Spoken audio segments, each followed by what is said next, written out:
Ladies and gentlemen, now in today's video we're going to be breaking down and having a bit of a chat about the full abilities for the brand new Cosmic Champion Airwalker that's going to be arriving next month. So I believe he's going to be the first of the new characters to be released alongside Dragon Man. Now the thing is, being a Cosmic Champion, man, Cosmic I would say is by far one of the most stacked up classes in the entire game. And comparatively speaking, you have about 10-15 really good champions that you got to compete with for those rank up materials. And Airwalker, he seems like he's going to be a really fun addition to the game, but I'm a bit worried that he's lacking overall on utility and kind of reads a bit more like a defender in a lot of scenarios. However, I think after a couple of fights, because he needs a couple of fights to ramp up if you want to play him in order to actually use his special 3 and get the power of Galactus, then he could be really fun and very satisfying to play. But he is going to be a bit of a ramp up character, because again, for the first 2 fights you aren't going to be able to use his special 3, and I think that's where a lot of the crazy damage potential is going to come from. So yeah, he seems like very different and very interesting, and I think fun-wise that could be a really good thing. So he has a lot of power gain. He's got a passive, which means his offensive combat power rate is decreased by 40%. However, he has the Power Cosmic Persistent buff, and there's a maximum of 3. I think he's going to start with 1 of these, but every fight that he wins, he gains 1 more, so you kind of need to win like 2 fights in order to get up to 3 of these, and that allows you to activate your special 3 and also get the full benefit of the Power Cosmic buffs. So each one of these gives you 3.5% of a bar of power every 1 second.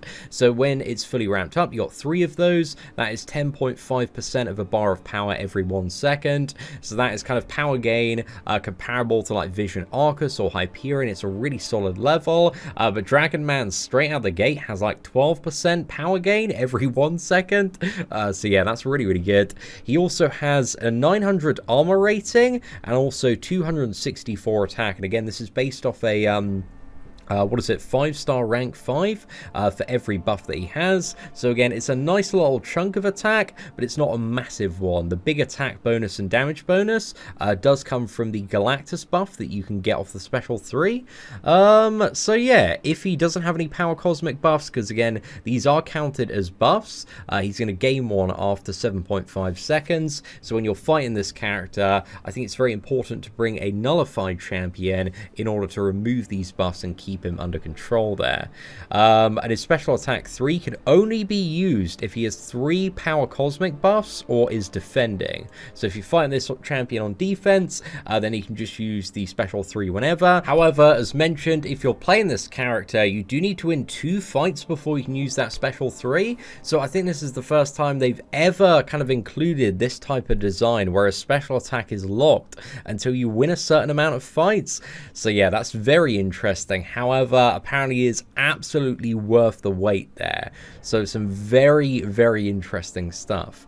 So also, when he's power drained, power locked, or power burned, he's going to inflict 3 Dark Tide debuffs onto his opponent.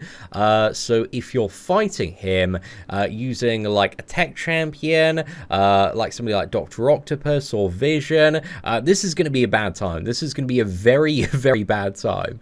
So tech champions and kind of classic power drain is not a good idea. However, Power Steal is not included in this list of effects. So characters like Dr. Doom and Magic still going to be really good, and the majority of Mystic champions do Power Steal as well. Like Scarlet Witch, she's got Nullify and also Power Steal. So yeah, I think those champions should be alright, but we're going to have to see like who are some of the best counters. I would assume Dr. Doom though. So the Dark Tide, what do these debuffs do? So there's a maximum of 10 that can be placed on the opponent, and each one reduces block proficiency during their opponent's special attacks and last indefinitely. So if you have Dark Tide and you try to block his special attacks, and let's say they're like crazy ones that you can't avoid, then you're going to take a little bit of damage there. Also, champions suffering from both Armor Break and also Dark Tide take direct damage every 0.5 seconds, and the damage is equal to 2% of their opponent's base attack per Dark Tide, and opponents remove 1 Dark Tide debuff every time they fill a bar of power, or whenever the Power Cosmic is nullified. So there are ways to remove it by nullifying and also gaining power as well. So you can kind of get that down. However, if you get up to 10 Darktide debuffs, you get a crossfight passive, and this is bad news, because it lasts the rest of the fight and also the next 2 fights that either your opponent is in, or if you're fighting him and you trigger it, it's going to be the next 2 fights that you're in. So even if you beat him, you still have to deal with this passive and reduce block proficiency for the next 2 fights. So again, you got to be very careful fighting him. So the passive counts as 10 stacks for all of Airwalker's abilities. And also, I assume if you bring in, like, let's say I'm fighting with Airwalker, I get this passive on the opponent, it's also going to last for 2 more tries, so then if I bring in Hyperion and get an armor break on, then yeah, should be dealing like loads of damage there. Its opponent's base attack, I guess, is not modified there, so it's not going to be like too much, but it might be useful for other champions as well, outside of Airwalker. But I imagine due to the various synergies that Airwalker has with the Darktide passive, he's going to be the character that benefits the most from it, but other champions like Hyperion might also benefit from it a little bit as well. So yeah, it's a very, very interesting one as well. But also, if the opponent has a Darktide passive, Airwalker's 4th light hit refreshes 2 armor break debuffs on them. So yeah, that one is very, very interesting, because he can stack up to, I think it's like 8 armor breaks, man. It's a lot of armor breaks. And the armor rating reduction is like 2,100. So actually, I missed that line on my initial read through there, but that is crazy, man. So they only last 11 seconds.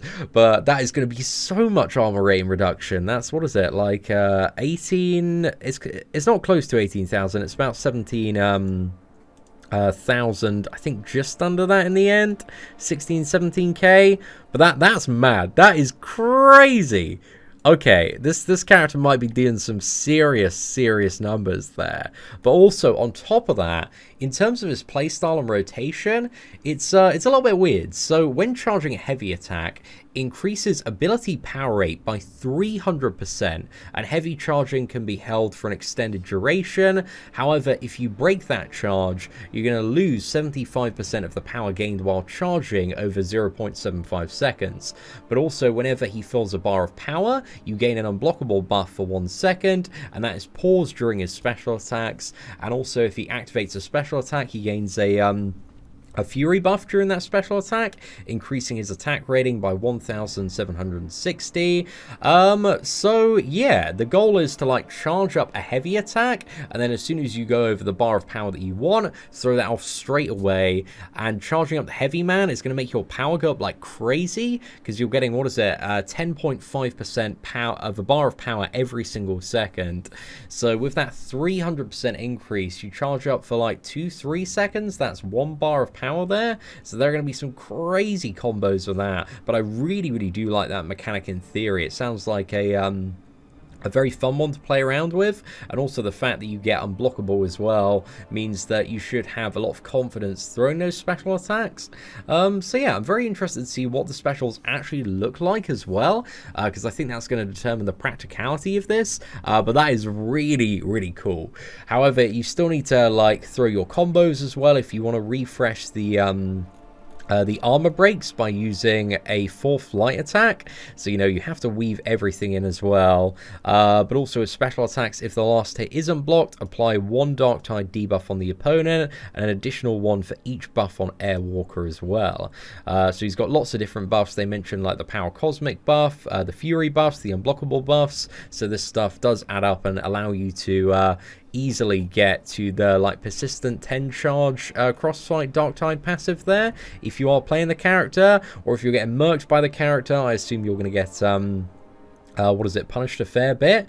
So we've got a special one. So this is actually really interesting as well, especially with the way that he gains power. So the last hit has a 50% chance to inflict a stun debuff for 2 seconds, and the chance is increased by a flat 50% if Airwalker is unblockable. So if you charge up the heavy, fire it off, it's unblockable, you get the stun on the opponent, and then can you just like chain on stuns just by charging the heavy attack? Is that possible? special? Is there like a little bit of cheese there in certain scenarios where you might have like even more power gain? So yeah, this seems really interesting, but obviously the special one going to be a good way to get those Dark Tide stacks on the opponent initially there.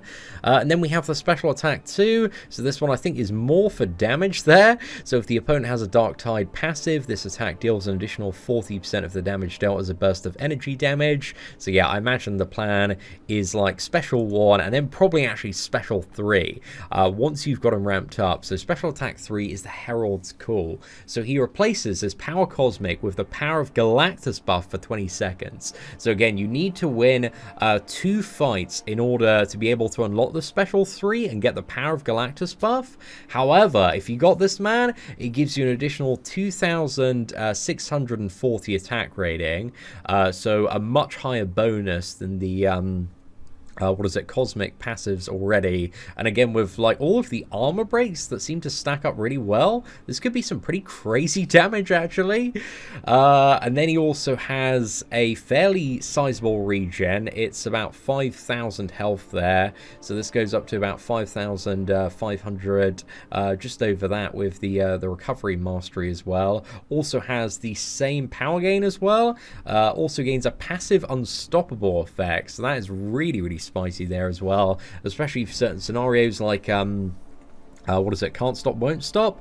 The next one, this is like the big thing. Every attack has a 100% chance to deal an additional burst of direct damage, and this damage is equal to 5% of the damage dealt per Dark Tide on the opponent. So if you got the passive, this is every single hit is like 50% more damage, plus you have the attack rating, the armor breaks as well. So I think at the start of the video, I might have really undervalued the damage potential for Airwalker, because all this stuff, man, the more I read into it, the more I'm thinking, like, this is going to scale, like, really nicely. So yeah, I'm very curious. But also, when Power of Galactus ends, it's going to set Airwalker's power to 0. So you can't do, like, this burst phase back to back. But yeah, it's very interesting. I assume you want to get, you know, your Dark Tide passive, get up to the special 3, maybe fire off a couple of special 2s as well, and then go back up to the special 3. But yeah, seems really interesting in terms of the rotation and playstyle. Kind of like nothing like any other character that we have at the moment. But also on top of that, the Dark Tide also has crossfight class effects, so it has like additional stuff it does to various classes. So if attack reduces the duration and potency of power drain, lock and burn effects by 70%. Mutants reduces offensive ability accuracy during special attacks by 33%. Skill reduces their crit rating. Science non-damaging debuffs have minus 25% ability accuracy. Cosmic buff potency is reduced by 50%. This actually might be really good against certain characters like Hyperion for reducing the power gain there, and also just generally reducing damage taken in certain matchups. And then finally, Mystic Champions. This doesn't do anything. So I think the 2 best ones are probably Cosmic and also Tech there, so that seems pretty damn good. However, also his signature ability kind of seems like a nice thing to have, but not 100% essential for the character when playing him on offense. So it inflicts a Dark Tide debuff on the opponent every 8 seconds. So I think this is going to be a lot more annoying on defense in comparison. But, you know, also like a nice thing to have for the character, but it doesn't seem like 100% essential in order to get the massive damage, because you can still like spam a few special ones in order to get that crossfight passive ability. So yeah, pretty damn cool there. So in terms of his synergy bonuses, he has one with Silver Surfer, Terrax, and also another mystery character that is coming soon as well. So this only affects him and gives him a precision buff, increasing crit rating by 450 for that fight and also the next 2 fights that he participates in. So it's going to make him like a little bit better to play for the first couple of fights, which is where he has the drawback in. So again, that one might be not too bad for Airwalker there. The next one he's got is with Nova. So whenever a Dark Tide is placed on the opponent, 30% chance to place an additional one. Again, if on top of the crossfight, I don't know if this is like possible or not. But if you can go above the 10 stacks on the crossfight as well, this could be really, really good. But if it's just like get to the crossfight and then you can't apply any more stacks, then yeah, it's not going to be so great there, I would imagine. He has one with Green Goblin, Phoenix, and Ebony Maw.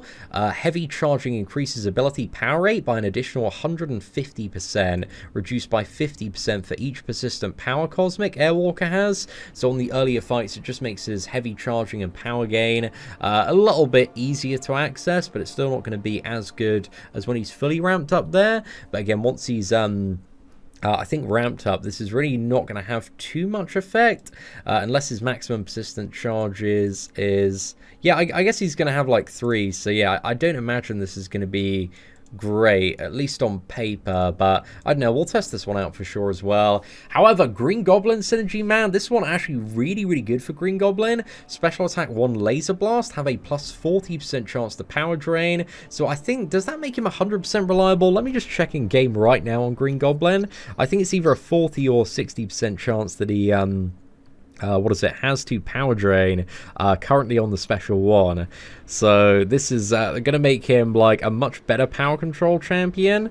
But let's have a cheeky look there. Okay, so it's not 100%, so he's got 40% at the moment. So it brings it up to, what is it, 80% there, man? I don't know why they couldn't have added on just like 60% there, just to make it guaranteed for Green Goblin. Because Green Goblin, I've tested out Green Goblin so much over the last year and a bit, and he is really just a very underwhelming champion.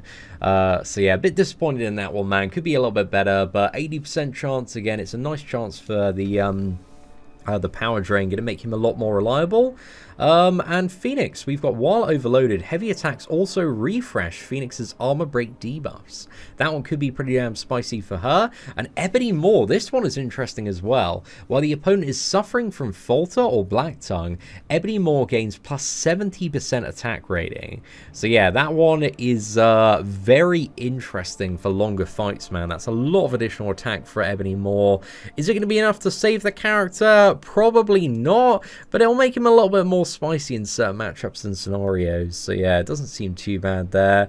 But overall, I'm really excited for both new champions, man. I'm a little bit concerned about the lack of base utility on Airwalker, because he's got no immunity to stuff like Bleed, Poison, Incinerate, Cold Snap, so I'm a bit worried in comparison to other Cosmic Champions, just due to the lack of utility. This character is going to fall behind a little bit, but the damage potential looks crazy. He seems like he's going to have some really solid damage, lots of armor breaks as well, which are really good for certain matchups, and a fair amount of regeneration via the Special 3, but as we talked about at the start of the video, the Cosmic class is a very crowded place, and it takes a really exceptional champion to kind of be an option that people want to take up. So yeah, I'm curious to see if Airwalker is going to be that character damage-wise, but let me know your thoughts on this character in the comment section below, and if you did enjoy today's breakdown, please do smash that like button, that'd be greatly appreciated. But aside from that, thank you very much for watching, take care, and I hope that you have an absolutely fantastic day.